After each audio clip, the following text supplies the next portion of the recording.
A lot of people have said, "Oh, I saw you guys get booed off the stage." It's like, no, we didn't get booed off the stage. We probably got booed, but not off the stage. In fact, it probably made us stay a lot longer than we should have, just because you didn't like it.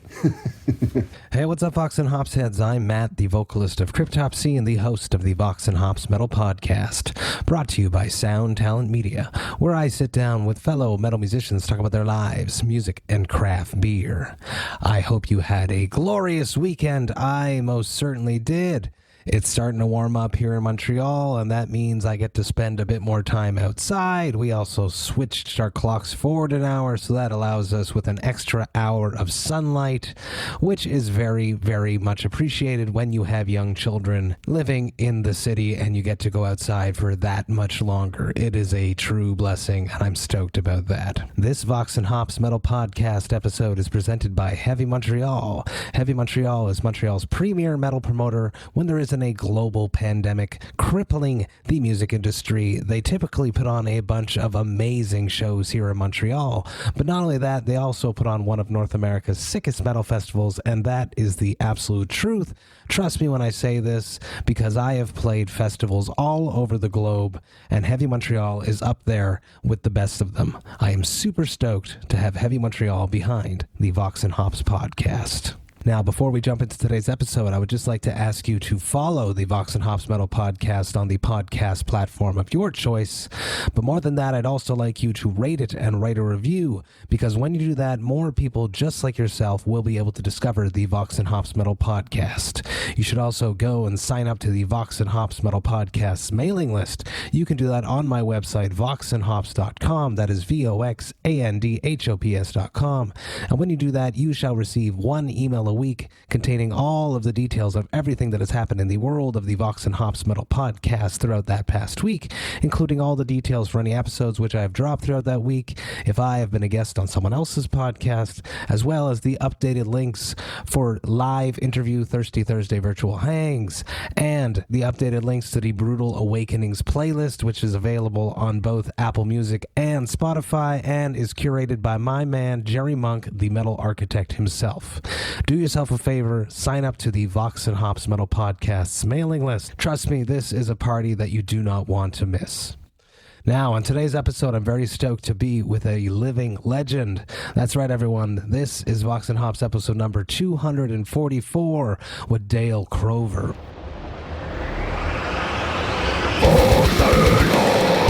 I warn you, what you are about to hear is very disturbing indeed.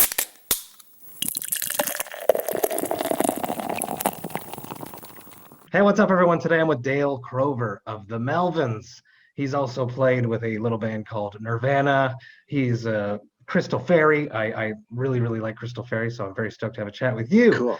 Let's start with a very, very simple question, yet it's somewhat complex as well. How did you cope with the glorious year of 2020? Yeah, a lot of sitting around doing nothing, really. Wish we were touring. You know, we were supposed to do a bunch of stuff this year. Actually, I was going to be touring with Red Cross this year. Very cool. And we had Europe plans, and we were going to do a big US tour and probably come to Montreal. Yes. Yeah, I've been there with the band, and we had a really great show there. But yeah, just nothing's happening at all. You know, really made some music a little bit, but mostly just sitting inside. How did you grasp that? It's very, very difficult for musicians to not be able to perform, to not get out there. We're so used to being on the road and connecting with our fans and seeing our world family, because, you know, when we tour, we make friends in just about every city, and then we go back so often. It's like another part of ourselves. How have you been just handling just being at home?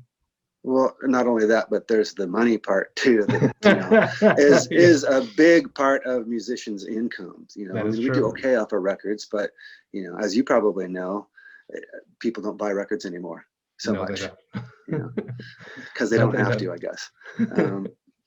So yeah, I mean, you know, fine. I haven't felt like I've been like itching to get out of here or anything like that. And it's been nice to be home. I have a family, so it's been nice to spend time with them. And the touring thing, it's like the obviously the best part about it is the playing part. Yeah, you probably know that there's a lot of sitting around. Yeah. So we're good at sitting around. Yeah, gone are the days of the craziness backstage. We all just sit around and look at our phones most of the time. Oh, I know. Yeah. Right. Yeah. Well, for us, it was never really crazy or anything like that. But yeah, we've got a lot of backstage games. Mostly stupid ones, like trying to hit each other in the nuts. Let's touch right on that. Vox&Hops has all been hanging out with my metal friends, talking about their lives, music, and craft beer. What are you drinking today, Dave? All right. Oh, we got a drink. That's right. You're gonna make me day drink, right? I am. It's a sacrifice for. Well, unfortunately, all I had in the house was a fancy. Let's see if you can see it. The O'Doul's, which I call it a golf beer because it's got this little. If you can see it on the back here, it's got the little golf guy. Oh, there it is. Yeah. I see it. PGA golf guy. I love it. That's awesome. Thank you for your sacrifice. Oh, internet.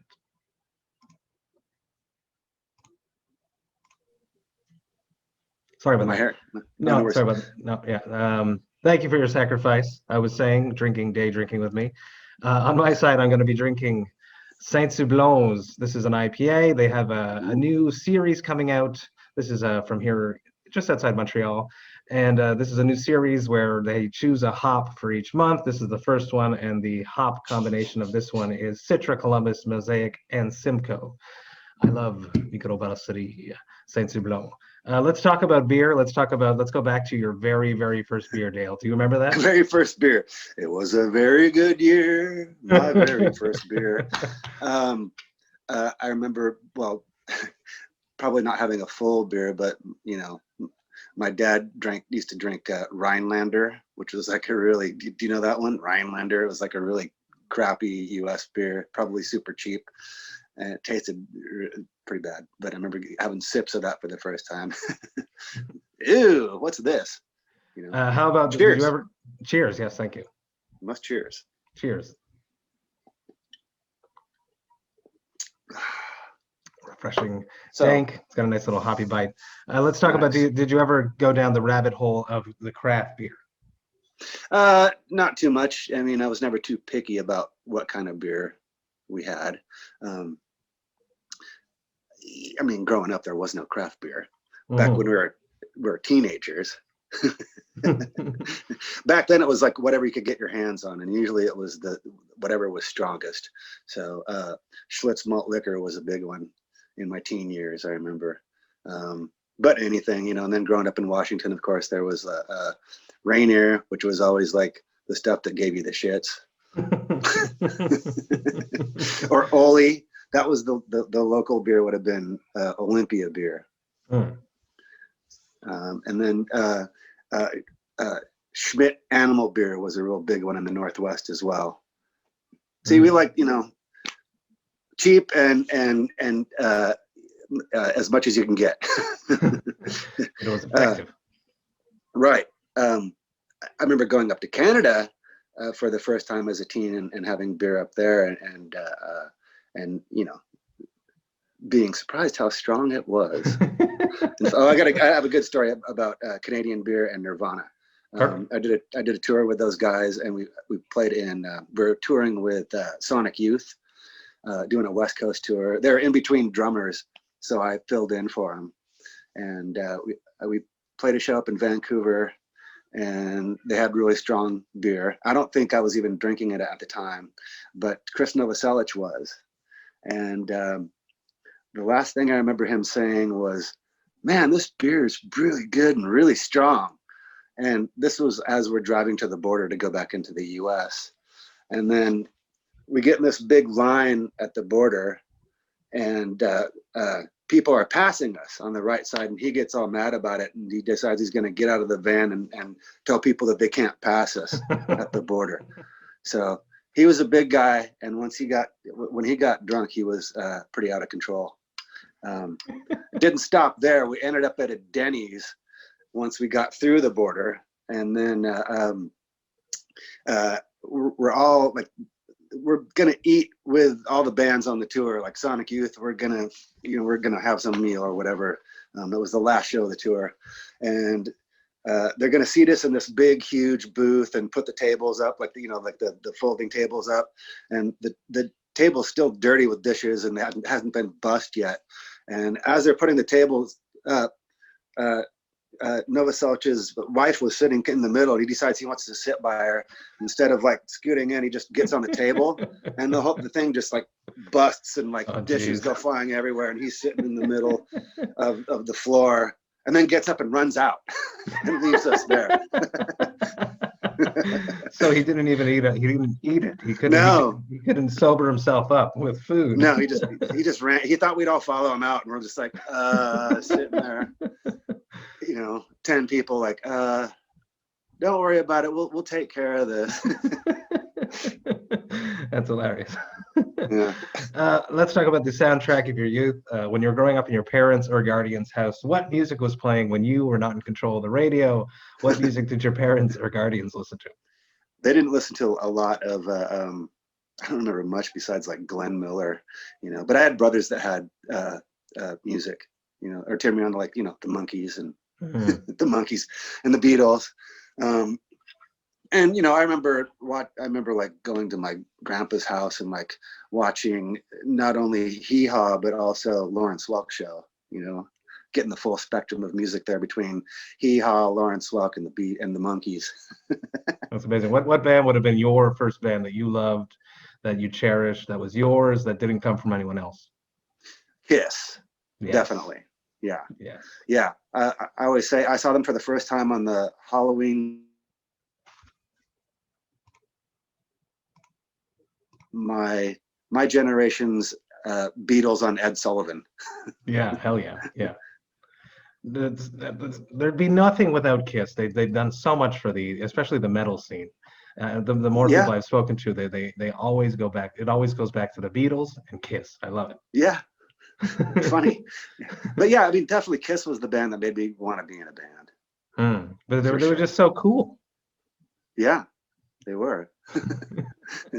Let's talk about Montreal. This is a Heavy Montreal Presents Vox&Hops episode.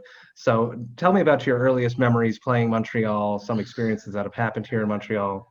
Oh God, I'm trying to think. Probably trying to think of our first time there. I think Foo Electric probably was the first time. Probably right after we released the Ozma record. I remember before the show going to a Vietnamese restaurant, and they didn't speak any English, and the menus were not in English at all, and just kind of like, I'll have that. It's like, oh. And our bass player, he goes, oh, you just ordered the tripe soup. Yum. What happens when you see Montreal on a tour routing, or is it a happy moment? Do you look forward to Montreal? It's always a great city to play. I'm trying to think of when the last time we played up there was. I think it's been a little bit. Can't remember. No worries whatsoever. Let's talk about. But yeah, we've definitely played there a lot, though. Yes. Eclectic is a classic venue. Basically, the CBGBs of Montreal. And yeah. I love playing there. I love going there, and not much has changed in all the years. Yeah, is it still there? It's still there. Oh wow, that's great. I remember we played there once with Social Distortion. Very cool. Which was an odd bill. Yeah. We played there with Nirvana, and probably a few other times too. But it's been a long time since we played there. I'm surprised it's still around. Yeah, and that claim to fame, the fact that Nirvana has played there, people still talk about that. How right. It's a part of like a legacy thing that it's important to the musical scene, the history of it. Yeah, it's true. Right. There's also a famous show that we played there opening for Primus, where the audience didn't like us. Really? How did that go down? There's a live recording of it someplace. Really? From that tour. It's mostly us playing really quietly and the audience chanting Primus. But you guys are always on. We just let him go for a while, You have to. You can't fight an angry mob. Well, I mean, yeah, and we knew we weren't going to win them over anyway. A lot of people have said, "Oh, I saw you guys get booed off the stage." It's like, no, we didn't get booed off the stage. We probably got booed, but not off the stage. In fact, it probably made us stay a lot longer than we should have, just because you didn't like it. You guys have always been a part of eclectic tour packages. I think that's very interesting that you guys haven't just picked. Well, I think it's because you guys are so eclectic in your own right that you guys can play with just about anyone. Yeah. Oh, yeah. We came up there a few years ago with the Napalm Death. Yes, exactly. And yeah. So, and I think, well, it was kind of both of our ideas, but we really wanted to do. We like those guys, and we're like, that would be such a great tour, And I think maybe even our booking agent at first was like, really? And then he realized, like, oh no, that's a great idea, really good idea. That was a very, very eclectic tour package. That way they had Black Crown Initiate on that one as well, I believe. Very, very. Or wasn't Melt Banana with us? Yes. Yeah. Yes. Right. Yeah. I love it. Dave Woody, amazing human, excellent craft beer, metal and craft beer guy right there. Let's talk about Rat-a-Tat-Tat. This is your new solo record. You've been talking a lot about it. I know what it's like doing press for a record. It can get redundant. So is there something that you have not talked about Rat-a-Tat-Tat that you would like to share? Oh gosh, I don't know. You don't have any questions about it at all? Well, I think it's interesting, doing something on your own versus in a collaborative effort of Melvins. So when the Melvins is creating a record, all of that goes into like a Melvins folder in your mind, and all of these songs are something completely different. That's interesting. Having pure artistic freedom is something that interests me very much. Yeah, I mean, it is different because I've played guitar in bands before, and it's like, for me, it's always easier to like, what do you think of this? Or get feedback from other musicians on stuff, which will inspire me or whatever. With this, I do have Toshi Kasai, the engineer, and he's been playing in. I put together a live band after we did the first record. And he's been working with Melvins for a long time now, a good 20 years, and so I have him at least, and that's good because I'll have songs and I'll go, does this sound like anything else to you? And no, I like it. Okay, so that's always reassuring. But yeah, it's different, and a different way of making records too compared to Melvins because it's just I start with guitar usually if it's a guitar song. Oh, here's something that I realized. There's actually almost half the songs on the record don't have guitar. So where did you start with that? If you're not starting on the guitar on those songs, there's a few of the songs that I started on. Well, some of them are like drum things to begin with, and I guess I'm counting those because they're like little drum jams. But then there's a couple songs that I actually did start in GarageBand. Oh, very cool. Just using the pre-programmed sounds and then just taking them and like affecting them to where they don't sound like what they are. It doesn't sound like the sample at all. So, which I wanted, I didn't want people to go, oh, I know that sound from GarageBand. Yeah. So I've never messed around with it before, so, and I was just doing it on my iPad. Very cool. Yeah. I mess around with GarageBand all the time. It's fun. It was like a new way to be creative, I guess.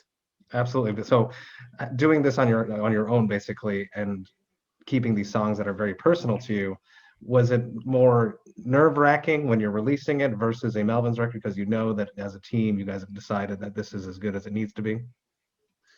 Yeah, I guess so. I guess I take that same thing from the Melvins, I'm not too worried,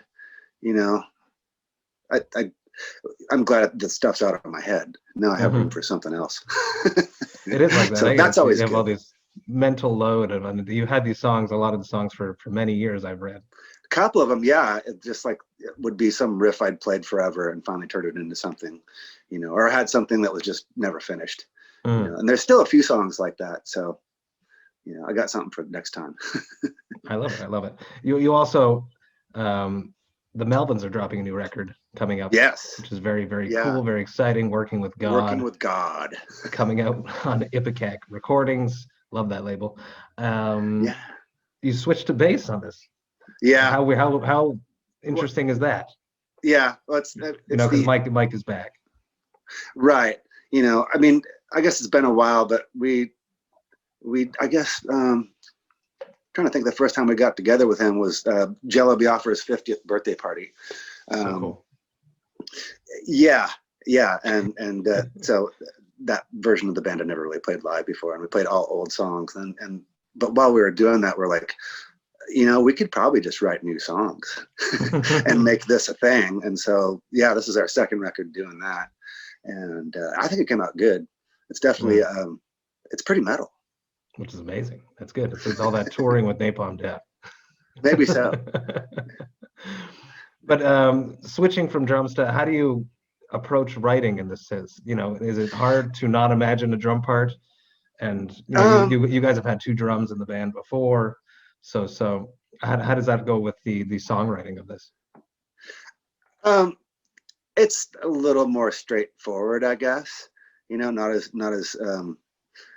there's not songs like Evil New War God, which is like a Melvin song that's like completely insane to play, and it's much more straight ahead. It's all on pretty much 4/4, I think, and kind of written for Mike to be able to play. Very cool. And it makes it easy for me to play too. So it's fun. You can have a few more O'Douls before the set. Yeah, we've dumbed it down to where we could have a few O'Douls and be no problem. Maybe even some real beers. At least load in will be a little bit easier since you're not the drummer. Yeah, right. Yeah, I wish we could play. I mean, we have, like I said, we have in the past. We did a little tour when we opened for ourselves, when Melvins did a tour where we were playing, I think we're playing Houdini and some other stuff, I guess. And then we took Mike to Europe with us and played. We got to curate the ATP festival with Mike Patton one year. Very cool. And that was great. We got to pick all kinds of great bands, and we got to take him over there to play. That was pretty fun. That's amazing. Let's talk about metal. Vox&Hops is all about metal as much as it is about craft beer. What is your take on, you filled in for Lombardo with Phantomus? There are some pretty, he's an iconic metal drummer. How do you feel about extreme metal drumming? Well, I love it. And then also with Lombardo, we did a Phantomus Melvins big band where he and I played along. That was fun. That was really great. And then we realized, just talking to each other, that we liked the same influences basically when we were starting to play. He'd Kiss. I think he said he was also into the Nuge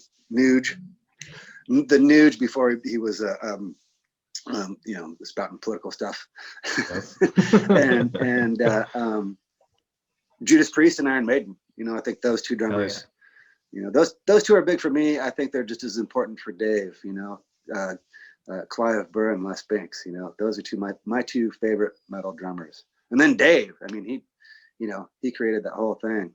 I remember when we were first starting to play together, and I was watching, and I'm like, "You're left-handed, aren't you?" He's like, "Yeah," because I'm like, his fills just look weird, and it's because he's starting them with his left hand.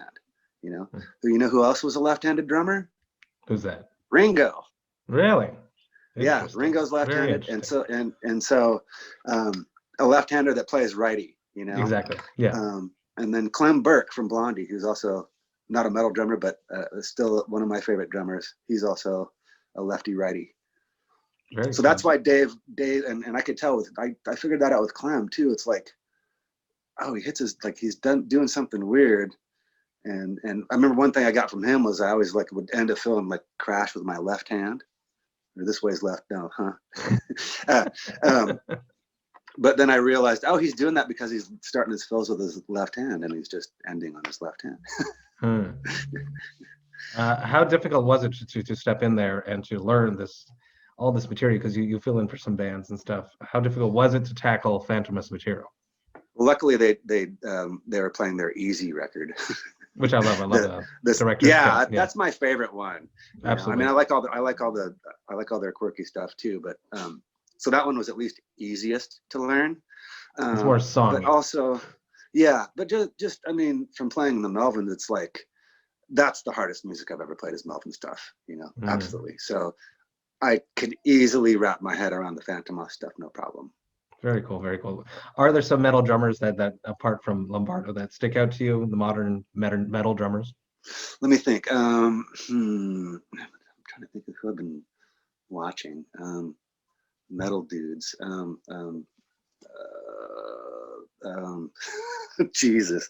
The guy that plays in Sepultura now is really good. Oh yeah. I can't think of his name. Yeah, I know exactly who.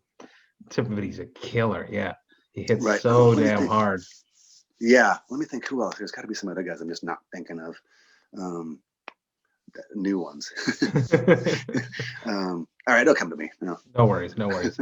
How have you been filling the void of touring? For myself, I'm very lucky that I have the podcast. I get to have chats with people, and leading up to the chat, I get that same little exhilaration. Is it going to go well? Am I going to remember all my words? Am I going to fuck up? All the same things that I would have before stepping on stage and performing. I get that little bit of an anxiety rush, and then when it's finished, I feel good, just like a set. So how about you? How have you been filling the void?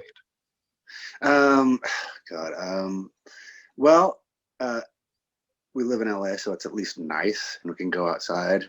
And lucky. And a couple of the only things that are allowed are golf and pickleball. What is pickleball? Pickleball is it's this thing I've been playing for maybe a year, 2 years now. It's a court game like tennis. It's like stand-up ping pong on a court.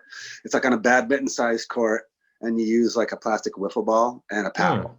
Oh, very cool. And it's easier than tennis, and a lot of older people play it because it's easier on them. I'm not saying that I can't run around, but my wife plays tennis, and I'm interested, but it was always worried about getting hurt because I watched her get hurt a couple times. One time she sprained her ankle so badly, and it was like the day before I had to go on tour. And I'm like, so I didn't want to do something that would like jeopardize, my career. So pickleball's a little easier, and then golf. Buzz is pretty known for golf, and is really good. But I've been playing as well. There's actually a lot of musician dudes that play. It's a perfect sport because you can drink during it, and most sports that I can drink during make me very happy. Do you golf? At all? Not as much as I wish that I did, but I do enjoy golfing. Yeah. Okay. Yeah. Well, yeah. Like I said, that's the one thing that we're lucky with out here. It's like we can golf in January. No, we just got slammed with massive amounts of snow. Oh yeah, I'm sorry. I don't mean to Yeah, I always feel bad about telling people. I mean, actually, it's not that nice here today, but it has been. It's been pretty nice. I mean, nice that you can go out and golf.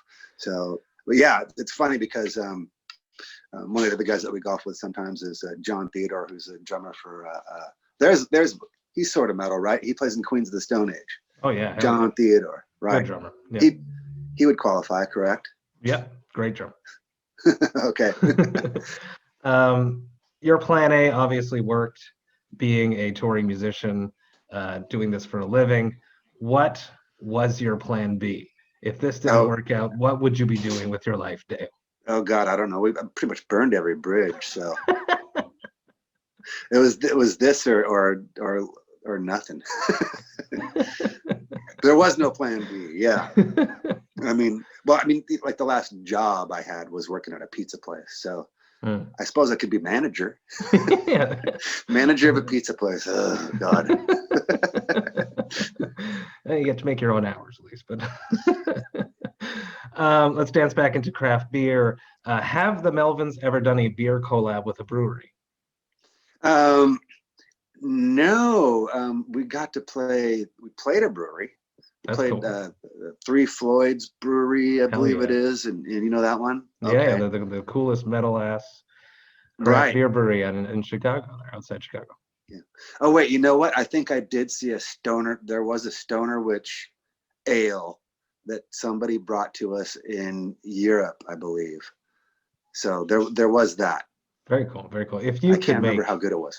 If you could make your own craft beer for the Melvins or for yourself, What style of beer would it be, and what would you call it? It would be a German Pilsner called Scheissbrau. I love it. What does that mean? Shit beer. Someone will make it now. Someone will make it, Dale. I know the Melvin. They have to. The Melvin Scheissbrau. That would be perfect. That would be all great. right. Somebody out there, we're waiting. Hit German me up. Pilsner I'll look Scheissbrau. I love it. You've been doing this, just about as long as I've been alive. What are the biggest changes from the beginning till now, being a musician? I mean, obviously, well, there's things like recording is definitely much easier than it has been. Which is odd because most every studio in LA is gone now. Yeah. Which is a drag because there's so many good ones here. So we kind of had to make our own, and it's nice. It's not as fancy as A&M or Ocean Way, but it does the trick. And that it's cheaper. Rolls of tape are so expensive. So there's that. Time is limitless. Time, right? I know. That's all that is really takes the pressure off of recording, and just not having to worry about like, oh, we've only got one track left and we want to record all these other things. So, I think that's really cool. So I think as far as that goes, and a lot of people will poo-poo the whole digital thing, which is like, I'm like, sorry, you're wrong. It's made it way easier to make records. It's way better. It sounds just as good. You're not going to know the difference at all. I don't care, So there's that. And then, the unfortunate part is that we don't sell as many records as we used to. Which is why you got to get out on the road. I know. Perform, sell some merch. Right. With the fans. Well, and then we've also made a lot of like collectible stuff, that really has a lot of work gone into it. Buzz and his wife do a lot of like handmade packaged records of ours. So that's so cool. That helps.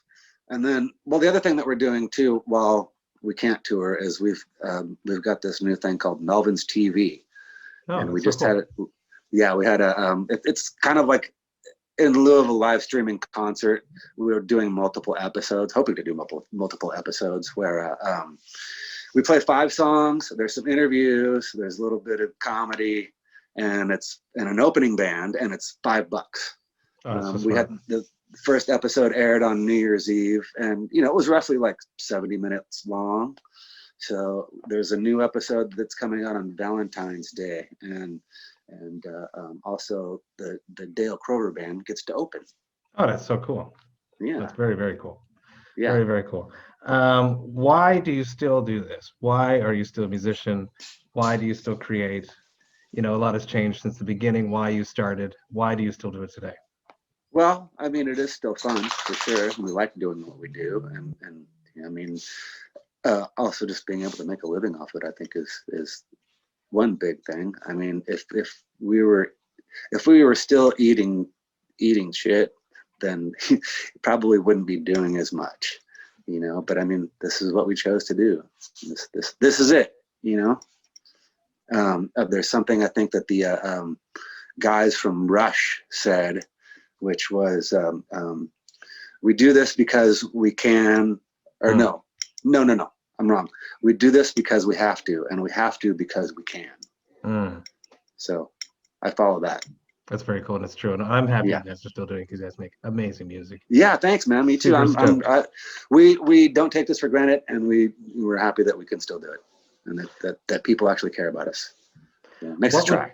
What would be a younger band that you are really into, something that excites you? Let me think. I'm trying to think if there's something new that I've heard that's like younger. There's some good ones. There's this band around here called the Side Eyes that are a pretty good local band.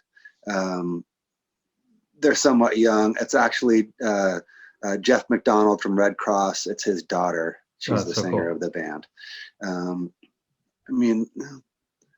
everybody's young now for me. So, gosh, I mean, I know that there's got to be something new that I've heard that I should plug, but I can't think of anything right off the top of my head. I always blank on that kind of stuff, and then later I'm like, oh yeah, I should have said that. You just email me, I'll throw it in the outro. It probably never happens to you because you know how to control yourself. I'm gonna throw one last question at you to wrap this up, my classic wrap up. It probably never happens to you because you know what you're doing, and you've been around the block a few times, but every once in a while it happens to everyone. What is your hangover cure? Oh, hair of the dog. Oh, no, I don't know. Yeah, that's a rough one. that just delays it. Yeah, you're right. I mean, usually just trying to drink some kind of electrolytes and I try to avoid the greasy breakfast, but sometimes you have to. Dale, thank you so much. Thanks, man. Thank you. Taking the time, having a chat with me, talking about your life, music, and craft beer. I really, really appreciate it. Everyone go check out Rat-a-Tat-Tat, the new solo Dale Crover album, which dropped on January 15th via Joyful Noise Recordings, and get ready for the new Melvins record, Working with God. I love that name, which comes out on Epic Recordings. Thank you, Dale. Thank you so much. Melvins TV on February 14th. Yes. $5. Those are for Ghazi prices. Love it. Cheers. Cheers. Hey, thank you all so much for listening right to the end. You know that I love and appreciate that. What an epic chat with Dale. Just, I love hanging out with living legends, people that should have an ego and then they absolutely don't. This was one of those cases. I'd also like to set the record straight that I had no idea what an O'Doul's was when I recorded this interview. I now do know what an O'Doul's is and understand that it is just about a non-alcoholic brew. I didn't get all these subtle jokes that Dale was throwing at me throughout this episode, but I do now, and they were quite funny. So I laughed quite a bit while I was setting this up when I realized how much I didn't know what I realized. Massive shout outs to Dale for hanging out with me and having a great chat. I was super stoked about it, and I hope you guys enjoyed it too. If you did enjoy this Vox and Hops episode, you should follow it on the podcast platform of your choice. But more than that, you should also rate it and write a review, because when you do that, more people just like yourself will be able to discover the Vox and Hops Metal Podcast. You should also take the time to sign up to the Vox and Hops Metal Podcast's mailing list. You can do that on my website, voxandhops.com. That is VOXANDHOPS.com. And when you do that, you shall receive one email a week containing all of the details of everything that has happened throughout the past week in the world of the Vox and Hops Metal Podcast. Do yourself a favor, sign up to the Vox and Hops Metal Podcast's mailing list. Trust me, this is a party that you do not want to miss. The Vox and Hops Metal Podcast is brought to you by Saint-Houblon Media. I have 2 more episodes dropping this week, one on Thursday and another on Friday. But until then, remember to enjoy life, metal, and craft beer. Cheers, Vox and Hops heads.